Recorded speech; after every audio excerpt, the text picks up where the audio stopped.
Merit position অনুযায়ী private medical কলেজগুলোতে কার কোন পজিশনে কোন কোন কলেজ আসতে পারে। মেরিট পজিশন যদি 15 থেকে 18,000-এর মধ্যে হয় তাহলে এই মেডিকেল কলেজগুলো সাধারণত আসতে পারে। 7 থেকে 8,000-এর মধ্যে যদি থাকো তাহলে ইব্রাহিম মেডিকেল পেয়ে যেতে পারো।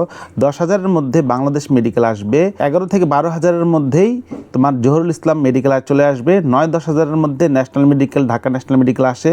হলি ফ্যামিলি, রেড ক্রিসেন্ট মেডিকেল 12 থেকে 13,000-এর মধ্যে চলে আসার সম্ভাবনা আছে। এই মেডিকেলগুলো তুমি যদি 15 থেকে 18,000-এর মধ্যে থাকো তাহলে এই মেডিকেলগুলো আসার একটা সম্ভাবনা রয়েছে। এরপরে মেরিট পজিশন যদি হয় 18,000 থেকে 27-28,000 তাহলে তোমার এই কলেজগুলো, মেডিকেল কলেজগুলো আসার সম্ভাবনা আছে। তোমার পজিশন যদি হয় 27-28,000 থেকে 35 থেকে 36,000 তাহলে এই মেডিকেল কলেজগুলো আসার সম্ভাবনা আছে। তোমার পজিশন যদি হয় 35,000-এর বেশি তাহলে এই মেডিকেল কলেজগুলো আসার সম্ভাবনা আছে। মাঝে মাঝে শেষের দিকে অনেক মেডিকেল কলেজগুলোতে আসন কিন্তু অপূর্ণ থাকে। এই লিস্টটা বিগত 2 বছরের স্বাস্থ্য অধিদপ্তরের ভর্তির তথ্য বিশ্লেষণ করে তৈরি করা হয়েছে এবং পছন্দনীয় অঞ্চল ও পরিবেশ বিবেচনায় নিজের মেরিট অনুযায়ী তুমি কলেজ নির্বাচন করবে। সুপারিশ বা বিশেষ ছাড়ের যে ভর্তির বিষয় এখানে অন্তর্ভুক্ত করা হয়নি।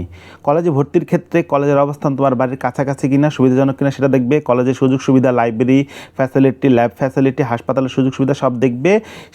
শিক্ষকদের যোগ্যতা এবং অভিজ্ঞতা দেখবে এবং আগের যারা শিক্ষার্থী পড়তেছে তাদের মতামত জানার চেষ্টা করতে হবে।